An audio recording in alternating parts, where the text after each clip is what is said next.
buenas tardes, bienvenidos a una nueva emisión de nuestro podcast Entre Plantas y Glucosa. Mi nombre es Cristian Calderón y junto a mi compañera Natalie Rodríguez hablaremos hoy sobre la diabetes y el potencial antidiabético de plantas en Colombia.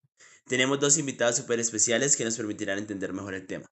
Le damos la bienvenida a la doctora Viviana Rosso, médico familiarista de las Corpas, y a la profe Marta Catalina Rosso Lugo, química con magíster en Ciencias Químicas de la Universidad Nacional de Colombia. Bueno, doctora Viviana Rosso, conociendo que según la OMS, la diabetes es la octava causa de muerte a nivel mundial, ¿nos podrías explicar en palabras sencillas qué es la diabetes y por qué es tan común en Colombia? Es importante entender, primero que todo, que la diabetes la dividimos en dos grandes grupos, que es la diabetes tipo uno, donde hay una alteración como tal en el páncreas, en la formación de insulina. Se presenta principalmente en población joven, entre niños entre los 5 a 15 años, eh, y este tratamiento única y exclusivamente es con insulina de aplicación subcutánea. Ese es el tipo uno. Se presenta más o menos entre un 15 y un 20% en relación pues a los pacientes con diabetes. Y el más frecuente es la diabetes mellitus tipo 2, en la que empieza a haber un daño en la producción de la insulina, pero digamos, no el 100% hay daño, sino solamente es un 30 o un 40% y dependiendo pues cómo evolucione, llegará un momento en que ya no produce nada de insulina y tendrán que hacer la reposición con la aplicación subcutánea. Es muy frecuente, o se ha venido aumentando su incidencia, es porque está relacionado con los factores psicosociales asociados, dentro de los que tenemos pues la obesidad, ya que pues va en auge. Nuestra población occidental tiene un índice de obesidad muy alta y está relacionado con el síndrome metabólico, que está relacionado pues, con la obesidad, con el sedentarismo, con la baja ingesta de verduras, y el aumento en los alimentos ricos en conservantes y en endulzantes artificiales. Ok, también nos gustaría saber cuáles son esas alarmas o esos signos que deben motivar a una persona a hacerse una prueba de glucosa, pues teniendo en cuenta lo que nos has mencionado. Ok, entonces es importante entender que como muchas personas y más en la población joven casi no van al médico. Pero entonces nosotros tenemos dentro de los programas de promoción y prevención de la enfermedad em, ciertos como listados de laboratorios, donde buscamos más o menos cada quinquenio sacar glucosa pre y post, que son los más importantes, y la hemoglobina glicosilada. Esos son los exámenes más importantes para identificar y hacer el diagnóstico de la diabetes mellitus. Muchos pacientes pasan por alto los signos de alarma, que son lo que ustedes deben entender y conocer. Eh, Entre un 60% a un 70% de la población con diabetes mellitus de nuevo o de recién aparición llegan a los servicios de urgencias, generalmente en el contexto de un proceso infeccioso eh, diferente, es decir, puede ser una infección urinaria, pero la que es más frecuente y que a veces los pacientes pasan por alto, son síntomas tan sencillos como es el hecho de que bajan de peso muy rápidamente, em, les da mucha hambre, ¿sí? Les da mucha sed y mucha orinadera. Esas son las tres palabras que nosotros utilizamos en la medicina, que es polifagia, que es comer mucho, polidipsia, que es orinar mucho, y la sed persistente. Entonces, esos son síntomas que a veces pasan por alto y pues la gente en vez de tomar líquido, agua, que pues sería como el líquido ideal, lo que hace es tomar bebidas endulzantes, gaseosas, cervezas, jugos, y lo que hace es subir más los niveles de azúcar y deshidratarse más y sentir más la sensación de sed. Entonces, esos son como los signos de alarma que a veces uno no se da cuenta, pero que sí se presentan. Ok, Doc. Bueno, ahora, profe Cata, nosotros hemos escuchado hablar sobre diferentes plantas usadas en el contexto, pues, de el control antidiabético. Pero, profe, ¿cómo funciona este proceso? O sea, ¿qué es lo que permite que ciertas plantas tengan este potencial antidiabético? Bueno, muy buenas noches para todos. Bueno, lo que hemos estado leyendo y hemos ido como empapándonos del tema.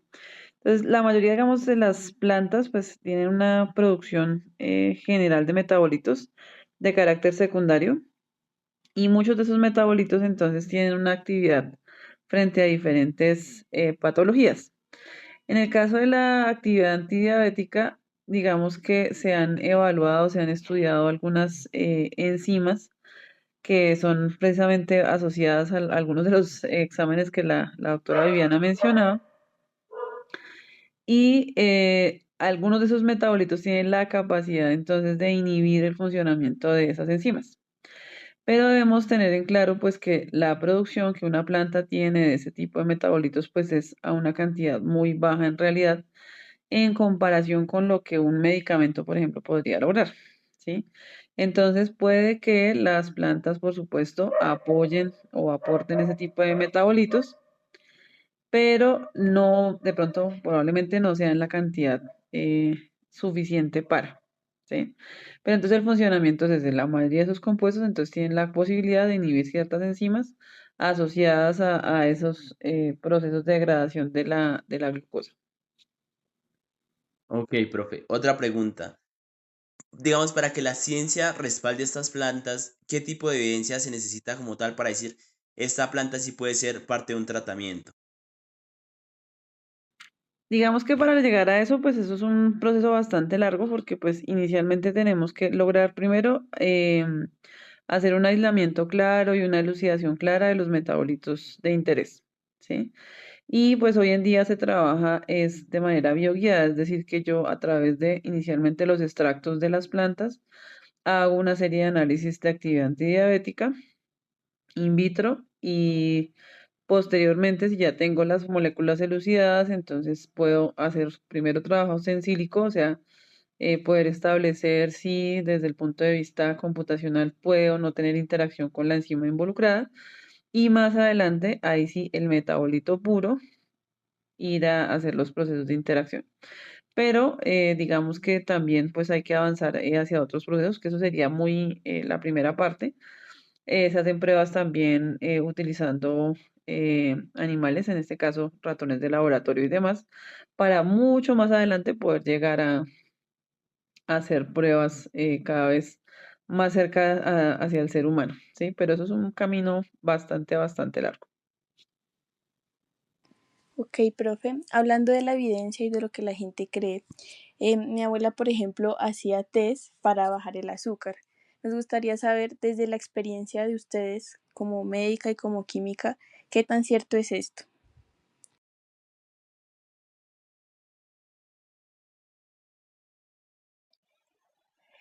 Pues apoyando lo que dice la profesora Catalina, es importante que, digamos, las infusiones herbales, las concentraciones son muy, muy pequeñitas, ¿sí? Nosotros con la diabetes no intentamos quitar el, el, el, la glucosa, porque la glucosa es la energía que nos da a nosotros para todo, para movernos, para respirar, para hacer todas las actividades. Pero la insulina es su mejor amiga, les digo yo, y deben de ir de la mano para que puedan llegar a funcionar. Cuando se aumentan los niveles de glicemia es que eh, el proceso se empieza a enlentecer. Entonces, por eso empiezan a generarse o a utilizarse los medicamentos para bajar o los antidiabéticos. Las infusiones sí pueden llegar a funcionar, pero nunca van a ser, digamos, el equivalente o se van a reemplazar por los medicamentos. Bueno, Doc, otra pregunta. ¿Hay algún tipo de riesgo si una persona se automedica con remedios caseros, o sea, sin supervisión médica?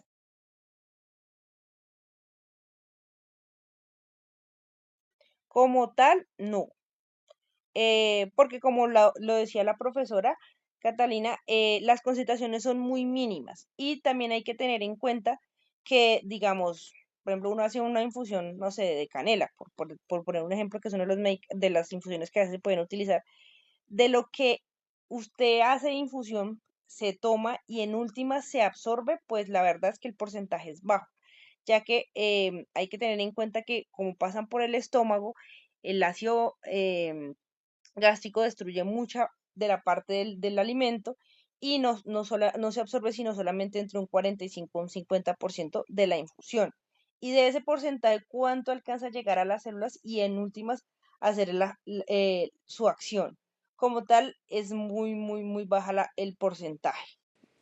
Muy bien, muchas gracias. Ahora vamos a hablar con la profe Cata un poco de la parte de investigación. Sabiendo que Colombia es el segundo país más biodiverso del planeta, es como casi un laboratorio natural para las nuevas terapias. ¿Cómo ves, profe, la investigación en Colombia sobre fitoterapia? ¿Crees que falta apoyo o más bien falta interés en esta rama?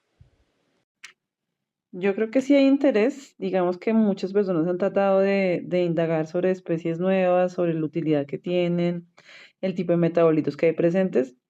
Indiscutiblemente, pues en Colombia, aunque digamos en ciertas entidades hay apoyo al proceso investigativo, pues todavía falta muchísimo, porque nosotros digamos que a veces nos quedamos como en esa primera parte de la investigación y nos hace falta tener como esa ruta para llegar hasta decir, bueno, le voy a vender un comprimido de esta especie en particular porque logré aislarlo, porque logré sintetizarlo. Entonces, digamos que se necesita muchísima más apoyo. Digamos que desde, digamos, de lo que nosotros trabajamos en la universidad, pues sí, la universidad apoya porque hay procesos de investigación formativa, proyectos de investigación y demás, pero eso sería un proyecto bastante grande, uno poder abarcar toda esa ruta o ese camino para poder llegar hasta la obtención, por ejemplo, de un medicamento, ¿sí?